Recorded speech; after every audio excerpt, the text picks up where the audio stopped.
punya winch ni pasang kat truck, boleh ke pasang dekat pickup? Nanti kita cerita. GVW. Apa itu GVW? GVW is gross vehicle weight, atau dalam bahasa Malaysianya senang faham, berat dengan muatan. Daripada sini kita kira winch punya kapasiti kali berapa, apa semua. Contoh paling mudah, berat dengan muatan kali dengan 1.5. Cuba kita kira BDM 2.9 tan kali dengan 1.5.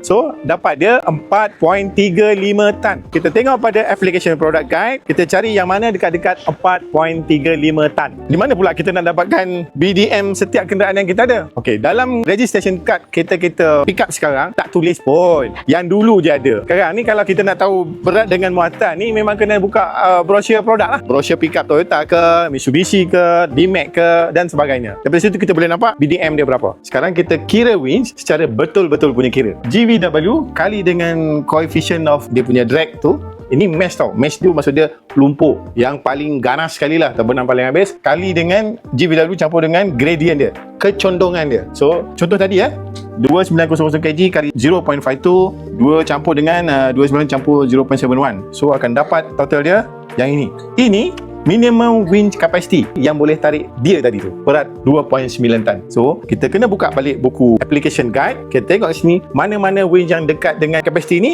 dia boleh tarik berat kita ni. Tadi kita kira minimum winch capacity, apa yang sesuai. So inilah yang sesuai. Ini winch 8,000 pound, cukup untuk tarik dia keluar, diri dia, self recovery. Ini minimum ya. Maksimum kita tengok pada mounting kenderaan tu, terpulang juga pada bajet kita lah. Jadi kalau ditanya kenapa perlu winch yang lebih besar, sedangkan yang minima pun sudah mencukupi. Tadi kita ambil yang 8,000 pound, sekarang dia ada juga 9,000 pound, 9,500 pound, 10,000 pound, 12,000 pound.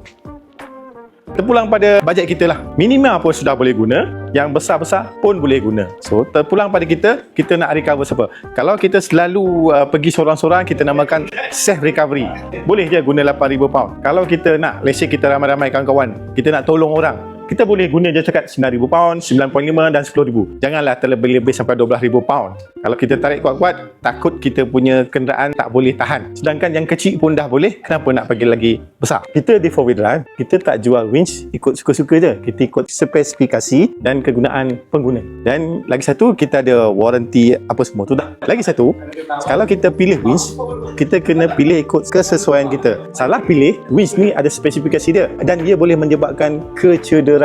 Yang tu kita elakkan. So eloklah berunding dengan pakar yang tahu pasal winch. Kalau nak tahu lebih lanjut, sila hubungi kami. Terima kasih kerana menonton dan jumpa lagi.